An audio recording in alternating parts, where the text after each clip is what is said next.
오늘 최인수 형제님이 아주 싱어롱을 비롯해서 턱송까지 풀로 음악 역사를 아주 잘 섬겨주시니까 너무나 감사합니다. 또 세범자매님 오셔서 너무나 아주 반갑습니다. 이제 이번 주부터 2학기, 가을 학기가 시작됩니다. 여러분들 가을 학기 모두 잘 준비하시고 승리하시기를 간절히 기도합니다. 네, 오늘 부활절 아니지만 예수님의 그 부활절 말씀에 해당하는 그 본문 말씀이 나가게 되었습니다. 너무나 감사합니다. 저는 부활의 예수님만 생각하면 아주 너무나 기쁘고 아주 감격이 됩니다. 왜냐하면 제가 캠퍼스 시절 제가 아주 깊은 허무, 모임이 거기 죽음이 쏘는 독화살이죠. 거기에 깊이 있게 아주 빠져가지고 삶 자체가 너무 아주 힘들었기 때문에 저는 이 말씀 생각하면 너무나 아주 우리 예수님께 감사를 드립니다. 여러분들에게도 오늘 부활의 예수님의 그 은혜가 우리 여기 계신 모든 분들의 심령에 충만한 은혜 있기를 간절히 기도합니다. 함께 오늘 말씀의 타이틀을 같이 읽어볼까요? 시작. 부활이요 생명이신 예수님. 네, 그 요절인 빨간 글씨를 읽겠습니다. 시작. 예수께서 이르시되 나는 부활이요 생명이 나를 믿는 자는 죽어도 살겠고 물어 살아서 나를 믿는 자는 영원히 죽지 아니하리니 이것을 내가 믿느냐. 네, 그럼 제가 기도하고 말씀을 섬기겠습니다. 고맙고 감사하신 우리 사랑의 하나님 아버지, 죽음의 한계 속에서 깊은 허무와 절망 가운데 살아갈 수밖에 없는 저희 인생들에게 부활의 주, 생명의 주 예수님을 보내어 주셔서 그 죽음의 세력에서 저희에게 참 자유를 주신 것을 감사합니다. 주님, 이 시간 말씀 듣고자 나온 우리 귀하신 한 분 한 분의 그 귀한 심령에 우리의 성령 하나님께서 함께 하시고 또 우리의 부활의 예수님께서 찾아가셔서 이 시간 부활의 예수님을 심령 깊이 만나는 시간 되게 하여 주시기를 주님 간절히 기도합니다. 이 부족한 죄인이 이 예수님을 감히 드러낼 수 없는 자이지만 우리 주의 성령께서 친히 말씀을 잘 드러내고 우리 주 예수님을 잘 드러낼 수 있도록 저를 시종일관 도와주시기를 간절히 기도합니다. 이 모든 말씀 예수님 이름으로 기도합니다. 아멘. 네. 오늘 말씀은 너무도 유명한 나사로를 살리신 말씀입니다. 이 사건은 너무도 중요한 말씀인데 아주 특이하게도 요한복음에만 기록되어 있습니다. 제자 요한은 마태, 마가, 누가복음이 다 기록되고 나서 한 30년이 지나서 이 요한복음을 썼는데 그 세 복음서에서 빠뜨려진 너무도 귀한 사건들을 이처럼 기록하고 있습니다. 그리고 요한복음에는 예수님의 총 7가지 기적 사건들이 나오는데 오늘 말씀이 그 마지막 7번째입니다. 이 시간 말씀을 통해 부활과 생명의 주님이신 예수님을 만날 수 있기를 기도합니다. 그래서 우리 안에 있는 모든 죽음과 어둠의 세력들이 다 물러가고 부활의 생명력이 넘친 밝은 삶을 사시는 분들 다 되실 수 있기를 기도합니다. 마르다, 마리아, 나사로 세 남매가 예루살렘에서 아주 가까운 베다니라는 동네에 살고 있었습니다. 그 베다니 위치를 지도로 한번 띄워주시기 바랍니다. 예, 바로 베들레헴 바로 옆에 베다니가 있습니다. 빨간색 동그라미 분홍색 있죠. 그리고 또 사해 바다 오른쪽, 요단강 오른쪽에 건너편 베다니도 있습니다. 그런데 지금의 베다니는 왼쪽에 있는 예루살렘 바로 옆에 붙어 있는 저 베다니가 되겠습니다. 이렇게 마리아는 이제 그 12장에 나오지만 지극히 비싼 향유를 예수님의 발에 향유 한 통 전체를 통째로 붓고 자기의 머리털로 예수님의 발을 닦아드린 그러한 여인입니다. 예수님은 이 세 남매를 지극히 사랑하셨고 이 세 남매도 예수님을 지극히 사랑했습니다.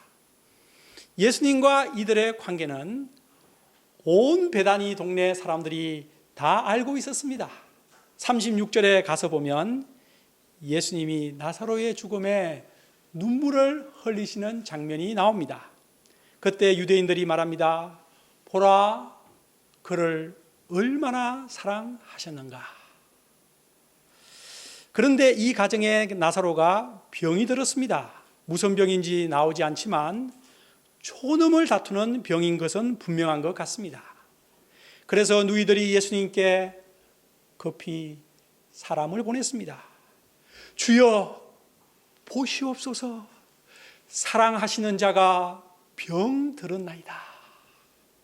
두 자매는 이렇게만 예수님께 알려드리면 예수님께서 만사를 제쳐놓고 달려올 것을 확신했습니다. 왜냐하면 그만큼 서로가 특별한 사랑의 관계였기 때문입니다. 그런데 웬일입니까?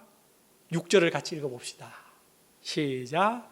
나사로가 병들었다함을 아니, 사랑하는 자가 병들었다는 급한 전가를 받고서 즉시 달려가야 하는 것이 아닙니까?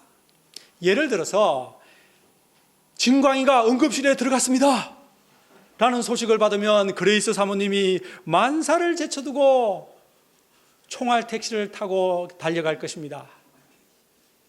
그런데 왜 예수님께서 사랑하시는 자가 어려움에 처했다는 소식을 듣고서도 도리어 그 있던 곳에 이틀을 더 유하신 것일까요?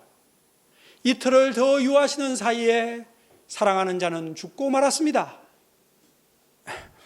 우리는 여기서 사랑하는 자를 향한 예수님의 한 차원 높은 사랑을 생각해 보아야 합니다.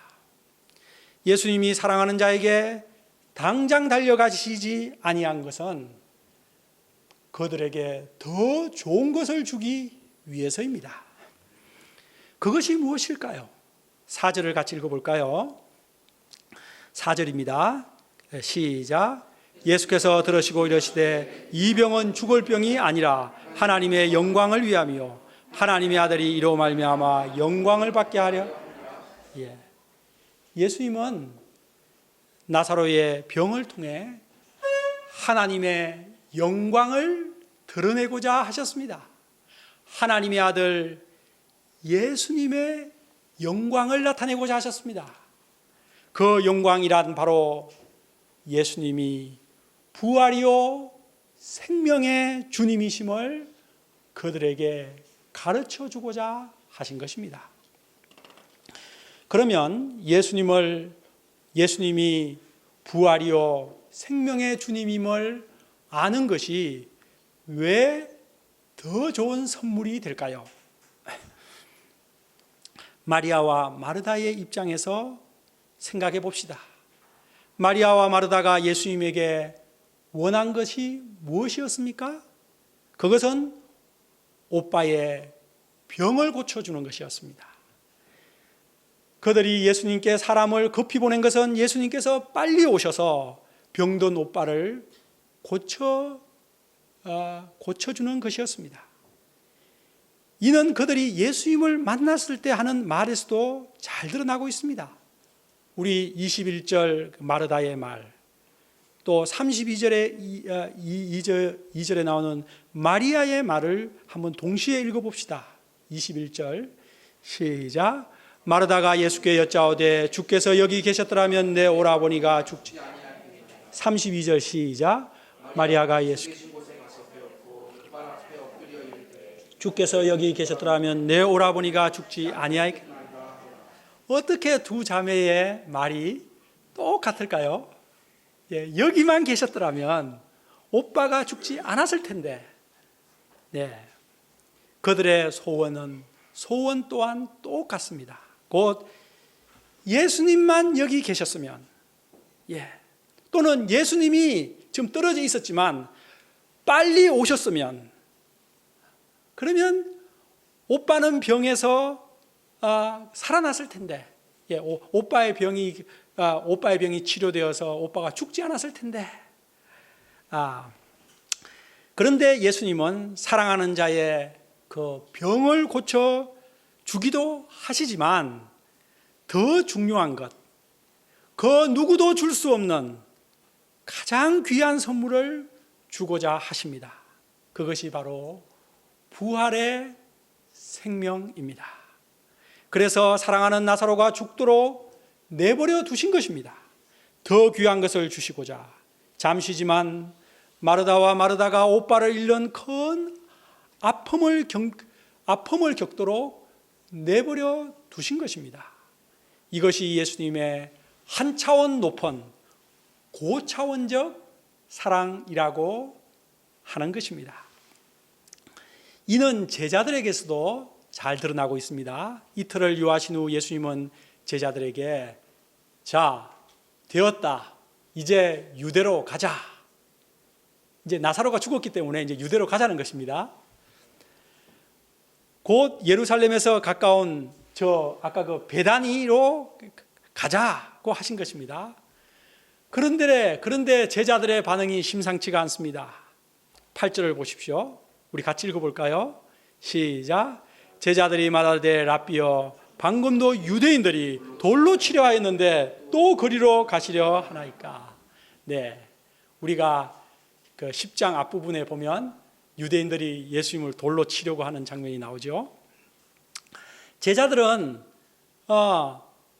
유대인들이 자기들을 돌로 치는 것이 마치 꿈에도 나왔습니다. 너무 두려웠습니다. 그들은 돌에 맞아 죽을까 봐 겁이 났습니다. 예수님이 잠든 나사로를 깨우러 가자라고 하자, 죽은 것이 아니고 잠자고 있다고? 그러면 잠자고 있으면 다시 깨어나겠네요. 예수님 갈 필요가 없지요. 라고 말하고 있습니다.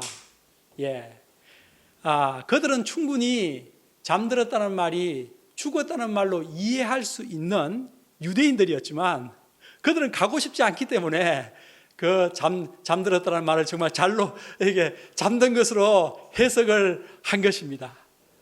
그들은 그 돌 맞아 죽는 것이 두려워 쫄장부처럼 된 것입니다. 이에 예수님은 그들에게 나사로가 죽었느니라 다 알면서 무슨 그런 능청맞는 말을 하느냐, 이런 식으로 말씀을 하신 것입니다.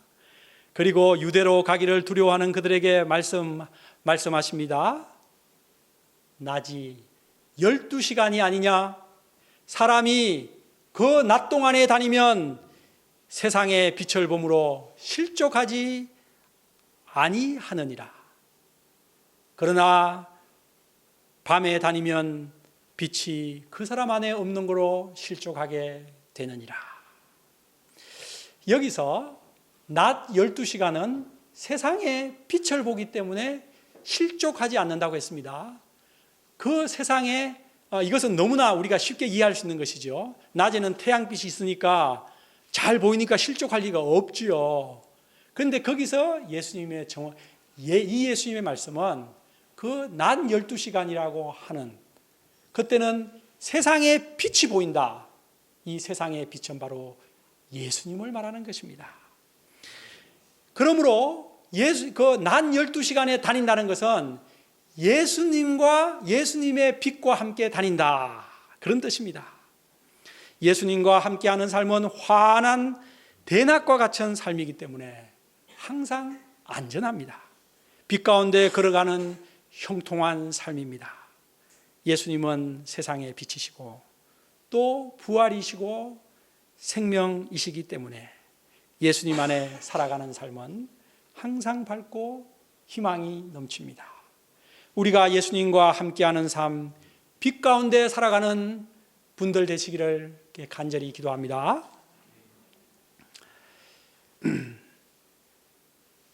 예수님은 돌에 맞아 죽을까봐 벌벌벌 떠는 제자들에게 이번 기회에 부활의 믿음을 심고자 하셨습니다. 그래서 예수님은 부활의 믿음을 심게 된 것을 심게 된 기회가 생겼다고 기뻐하셨습니다. 15절을 같이 읽어봅시다. 시작. 내가 거기 있지 아니한 것을 너희를 위하여 기뻐하노니 이는 너희. 예수님은 제자들에게 말씀하셨습니다. 내가 나사로와 함께 있지 않은 것이 너희를 위해 기쁘다. 왜냐하면 이 일로 너희가 믿음의 눈을 뜨게 되기 때문이다. 여기서 믿음의 눈이란 예수님이 부활이요 생명의 주님이심을 알게 되는 믿음, 부활의 믿음을 알게 그 눈을 뜬다는 뜻입니다. 죽음 앞에서 두려워 떠는 제자들에게 부활의 믿음보다 더 좋은 것이 어디 있겠습니까? 예수님은 사랑하는 자에게 이처럼 가장 좋은 것을 주시는 그 분이십니다. 사랑하는 마리아, 마르다 그리고 12제자들 뿐만 아니라 예수님은 우리들도 사랑하셔서 최고의 선물을 주시는 분이십니다. 그 최고의 선물이 바로 부활 생명 선물입니다. 여러분 같이 한번 해봅시다. 예수님께서 우리에게 주시는 최고의 선물은 무엇입니까? 부활 생명 선물. 그냥 죽고 사라지는 이 육체의 생명 정도가 아니라 부활 생명 선물입니다. 오늘 이것을 다 얻어가시기 바랍니다. 그런데 마리아와 마르다가 원했던 것은 무엇이지요? 병고침. 그래서 이 땅에 이 육체의 생명이 건강한 것, 그것을 원한 것입니다. 제자들이 원한 것도 무엇입니까? 유대인들로부터 돌을 맞지 않아서 이 육체가 아무 사고가 없이 건강한 것, 그것을 원한 것입니다. 우리들의 신앙 수준도 비슷하지 않습니까? 우리들이 대체로 하나님께 원하는 것이 무엇입니까? 현재 우리에게 닥친 절박한 문제나 위험을 예수님께서 해결해 주기를 원합니다. 대부분 우리의 이 육체의 생명이 잘 살아가는 것과 관계가 되는 것들입니다. 직장이 절박한 사람에게는 좋은 직장만 주셨으면, 대학에 들어가야 하는 우리 박다희 형제님에게는 내가 원하는 대학에만 들어가게 해주신다면, 또 건강이 안 좋은 분은 내 그 안 좋은 건강만 좋게 해주시면, 또 돈이 부족한 분은 돈만 넉넉하게 해주시면, 결혼 문제로 고민하는 분에게는 좋은 배우자가만 주시면 등등, 당장 나의 현실적인 문제 해결을 주님께서 해 주시기를 원합니다. 그리고 그것은 아주 중요한 것입니다. 그 기도를 주님께서는 하라고 하셨습니다. 오늘날 우리에게 일용할 양식을 주옵시며 하신 그곳에 다 포함되어 있습니다. 그런데 예수님은 사랑하는 자들에게 그런 기도를 하라고도 하셨고 그 기도에 응답도 하시지만, 주님께서 우리에게 주고자 하시는 더 소중한 것, 더 근본적으로 중요한 것이 있습니다. 그것이 바로 오늘 부활 신앙, 부활 생명입니다. 예수님은 우리가 이 선물에 관심을 갖기를 원하십니다. 그래서 때로는 우리가 잠시 고통 가운데 내버려 두기도 하시고, 우리의 그 현실적인 기도 제목을 잠시 유예하시기도 하시는 것입니다. 당장 오빠 나사로의 병을 고쳐주세요. 그 문제를 이틀간 유예하신 것과 같습니다. 우리들에게 부활신앙이라는 최고의 선물을 주고자 한 차원 높은 사랑을 하시는 예수님을 찬양합니다. 자, 이제 우리가 이 한 차원 높은 예수님의 사랑을, 선물을 오늘 받아가야 합니다. 자, 이제 베다니로 가셔서 마르다와 대화하시는 예수님을 봅시다. 우리 17절을 같이 읽어봅시다. 시작. 예수께서 와서 보시니 나사로가 무덤에, 여기서 나으리라는 것은 모든 것이 끝났다. 39절에 나오는 마르다의 말도 같지 않습니까? 예수께서 돌을 옮겨 놓으라 하시니 그 죽은 자의 누이 마르다가 이르되 주여 죽은 지가 나흘이나 되었음에 벌써 냄새가 나나이다.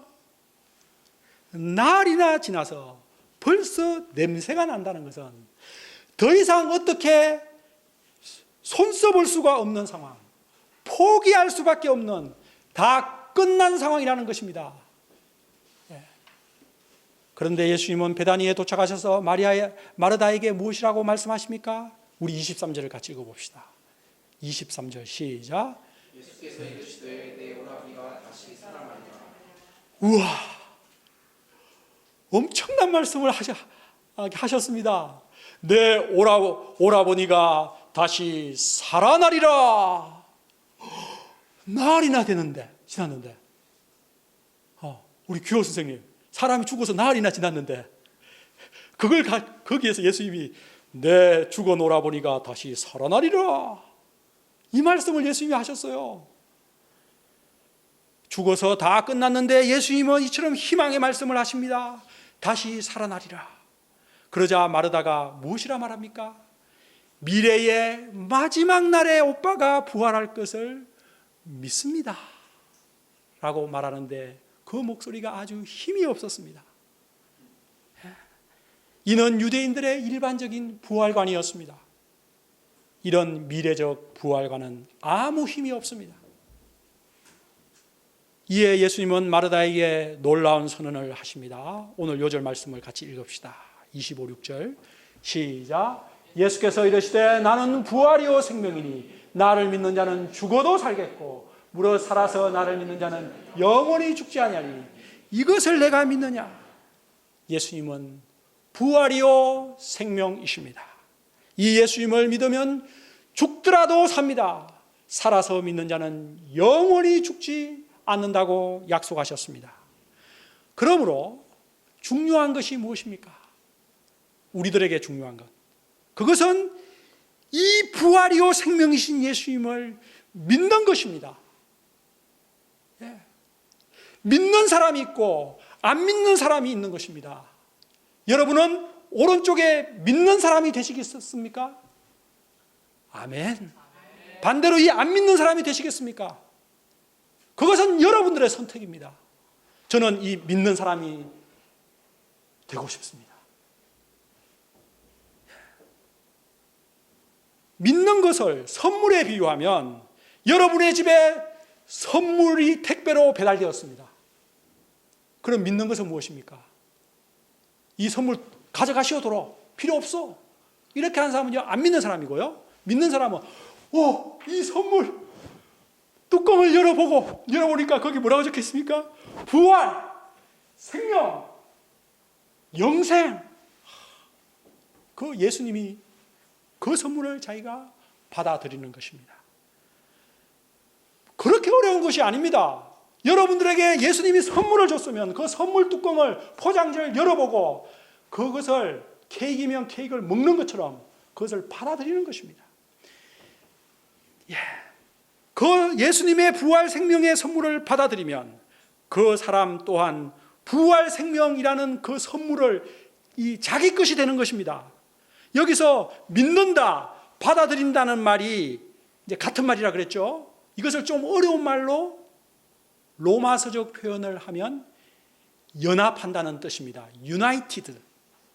부활의 생명을 가진 예수님과 연합하면 그 사람도 당연히 부활 생명을 같이 갖게 되는 것입니다. 그리고 이 부활 생명은 현재 시점에서 누리는 것입니다. 그리고 미래까지 영원히 누리는 것입니다. 아까 마르다가 말한 것처럼 나는 그 미래 시점에 가서 그 누릴 것을 믿습니다. 그것은 너무 안타까운 것입니다. 마르다가 말한 것처럼 먼 미래에 가서 누리는 것이 아니라 현재 이 시점부터 영원히 그 미래까지 누리는 것입니다. 왜냐하면 부활과 생명이신 예수님을 내가 믿을 때 예수님 안에 있는 그 부활 생명이 지금 이 순간 바로 내게로 옮겨오기 때문입니다. 그래서 부활 생명으로 넘친 삶을 이 시간부터 살아가게 되는 것입니다. 밝고 희망찬 다이나믹한 삶을 사는 것입니다. 모든 죽음의 요소들 어떤 것들이 있습니까? 두려움과 허무, 무의미와 무가치, 또 무기력, 모든 묻자 돌림의 말들, 한계적인 생각과 부정적인 생각들을 이기고 밝고 희망찬 삶을 살게 되는 것입니다. 기쁨과 생명을 누리며 또 그 기쁨과 생명을 남들에게 나누어 주는 삶을 사는 것입니다. 부활신앙으로 살았던 위대한 사도 바울이 외친 말이 무엇입니까? 나는 날마다 죽노라. 그런 부활신앙으로 살았기 때문에 죽는 것이 두렵지가 않았습니다. 그래서 그는 나는 날마다 죽노라 외치며 불사조처럼 살았던 것입니다. 이처럼 예수님의 부활 생명에 연합된 사람은 날마다 부활신앙으로 살아갑니다. 죽음에 대한 두려움이 없는 삶, 절망이 없는 희망이 넘친 삶, 무의미가 없는 보람이 넘친 삶, 한계가 없는 무한히 자유로운 삶을 살아갑니다. 여기 계신 모든 분들이 예수님의 이 부활 생명을 마음 깊이 영접하심으로 이러한 멋진 삶을 살아갈 수 있기를 기도합니다. 이제 나사로를 살리신 장면으로 가봅시다. 우리 33절로 35절까지 세 절을 읽어봅시다. 예수께서 시작. 예수께서 그가 우는 것과 또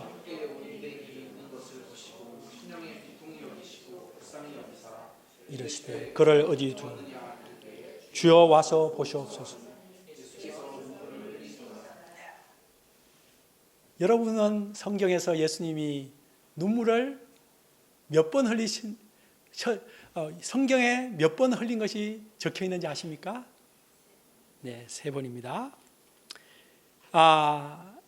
여기서 흘리시고요. 예루살렘 도성이 돌 하나도 돌 위에 남지 않고 다 무너질 것을 생각하시며 우셨고 마지막에 겟세마네 동산에서 십자가 지시기 전에 우셨습니다.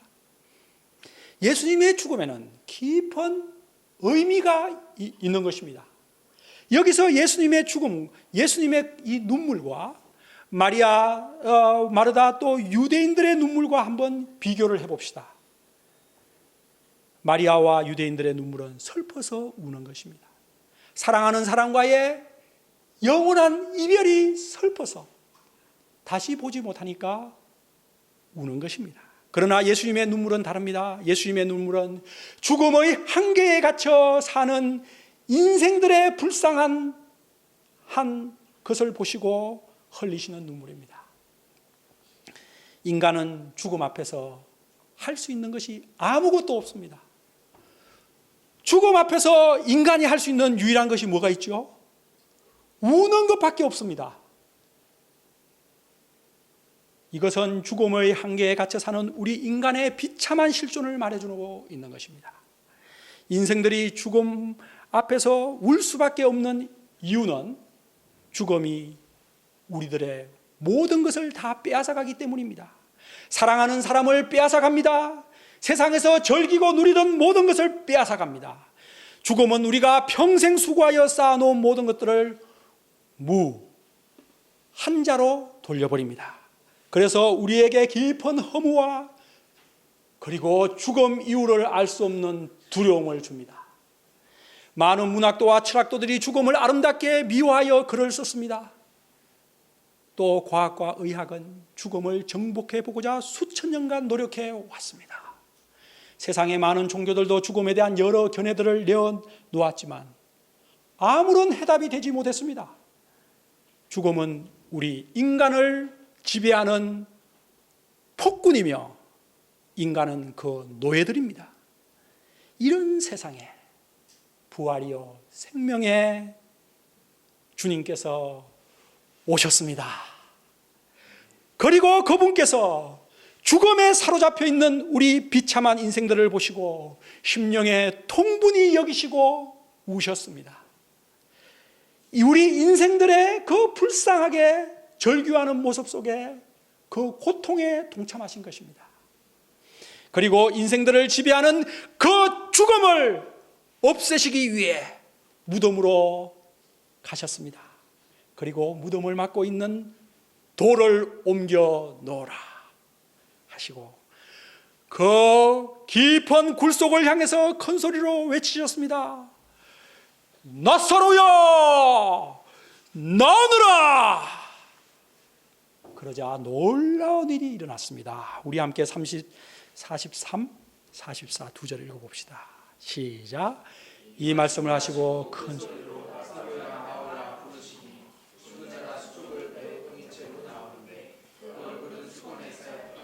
예수께서 이르시되 풀어놓아. 이 사건은 예수님이 누구신지 우리들에게 명확하게 보여주고 있습니다. 예수님은 부활의 주님이며 생명의 주인이십니다. 그리고 예수님은 죽음보다 강한 분이심을 증명하셨습니다. 예수님은 죽음을 이기신 분이시며 죽음을 정복하신 컨커러이십니다. 예수님은 이후 온 인류를 구원하기 위해 십자가에 죽으십니다. 그리고 사흘 만에 부활하심으로써 능력으로 부활의 하나님이 되심을 증명하셨습니다. 죽음을 이기신 부활의 주 예수님을 찬양합니다. 나사로야 나오너라. 예수님의 명령에 죽었던 나사로가 나왔습니다. 그런데 나온 모습이 어땠습니까? 거기 어떻게 나와 있죠? 수족을 배로 동인 채, 그리고 얼굴도 수건에 쌓인 채. 그럼 뭡니까? 어떻게 나올 수가 있습니까? 손, 족, 발, 수족을 배로 동인 채 이렇게 딱 이렇게 붙어 있다는 거죠. 그리고 얼굴도 이렇게 다 쌌어요. 완전히 다 하얀 천으로 다 지금 싸져 있어요. 이 사람이 동굴에서 이렇게 누워 있었는데 나오려면 아마 옆으로 이렇게 돌렸을 것이고 이렇게 해서 이렇게 했겠죠. 그리고 나올 때 이게 지금 발이 동여 있어요. 발이 동여 있으니까 이렇게 걸어서 나올 수는 없었다는 거고, 아마 이렇게 삐질 나올 수도 있고 아니면 저 같은 경우 이렇게 나오겠죠. 그래서 그 나왔다는 거예요. 이거 우리가 읽지만 이거 쉽게 읽으면 안 됩니다. 수족을 동인 채로 나오는데, 오 마이, 예. 이에 예수님은 무엇이라 하셨습니까? 나사로를 꽁꽁 묶고 있는 그 발도 묶고 손도 묶고 얼굴도 묶고 있는 그 모든 것을 다 풀어서 어떻게 하라 그랬죠? 놓아 다니게 하라. 풀어서 놓아 다니게 하라. 자유로운 생명의 삶을 살도록, 일상적인 삶을 살도록 해주라는 것입니다. 예, 그렇게 꽁꽁 묶어가지고 묶여진 상태로는 이제 다시 살아났더라도 제대로 삶을 못 살지 않습니까? 그래서 다 풀어놓으라고, 한마디로 자유하게 해주신 것입니다. 곧 나사로를 죽음의 사슬에서 풀어서 놓아다니게 하신 것입니다. 이처럼 부활과 생명의 주 예수님은 우리를 죽음의 사슬에서 풀어서 놓아다니게 하시는 분이십니다. 우리를 묶고 있는 모든 죽음의 요소들, 우리를 그 요소들로부터 우리를 풀어놓아 자유하게 해주시는 분이 예수님이십니다. 여러분에게는 어떤 죽음의 요소들, 여러분들을 부자유하게 하는 것들, 여러분들을 묶고 있는, 여러분들을 이렇게 바인딩하고 있는 그것들이 있습니까? 예수님은 그것으로부터 언바인딩 시켜주신다는 것입니다.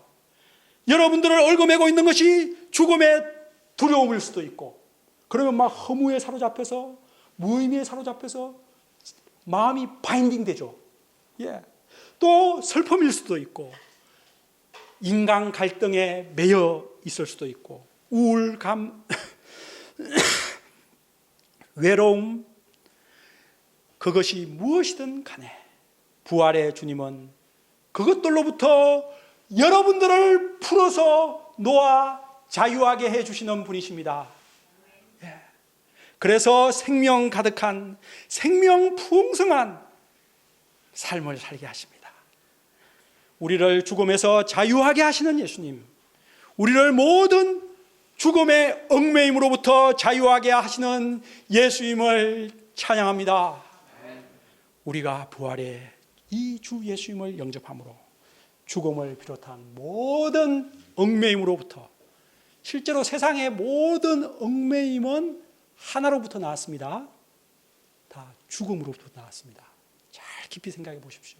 그러므로부터 죽음으로부터 언바인딩 된다는 것 자체가 모든 것으로부터 완전히 자유롭게 된다는 것을 말하는 것입니다. 그래서 모든 죽음을 비롯한 얽매임으로부터 자유한 참으로 자유로운 생명 가득한 삶을, 생명 풍성한 삶을 사시는 여러분들 되시기를 기도합니다. 말씀을 맺습니다. 예수님은 오늘 사건을 통해 마리아, 마르다, 나사로에게 또 제자들에게 가장 좋은 부활신앙을 선물로 주셨습니다. 그리고 우리들에게도 주셨습니다. 아멘. 죽음의 한계압 안에 살아가는 우리 인생들에게 최고의 선물이 무엇입니까? 바로 부활 생명 예수님이십니다.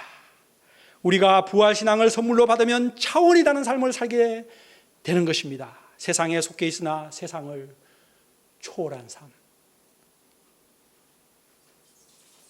돈만을 추구하는 사람들을 비웃으며 살아갈 수 있는 여유.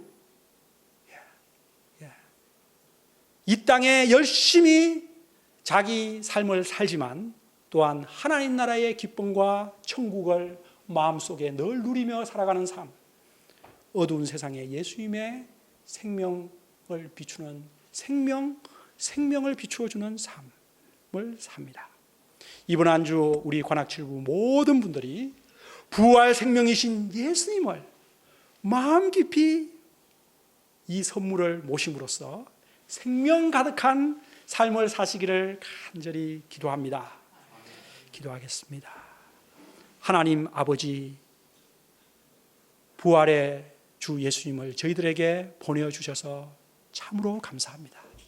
주님, 저희는 죽음의 그 두려움과 허무와 모든 죽음의 그 세력들을 결코 이길 수 없었고 그 종된 삶을 비참하게 살다가 비참하게 죽어 썩을 수밖에 없는 자들이었습니다. 그런데 예수님께서, 부활의 주님께서 저희들에게 오셔서 저희들을 그 모든 죽음의 요소들로부터, 죽음의 세력으로부터 저희를 참으로 자유하게 하셔서 풀어놓아 마음껏 다니는 생명력 넘친 삶을 살아가게 하시는 것을 감사합니다. 주님, 모든 감사와 찬송과 영광을 부활의 예수님께 돌려드립니다. 예수님 이름으로 기도합니다.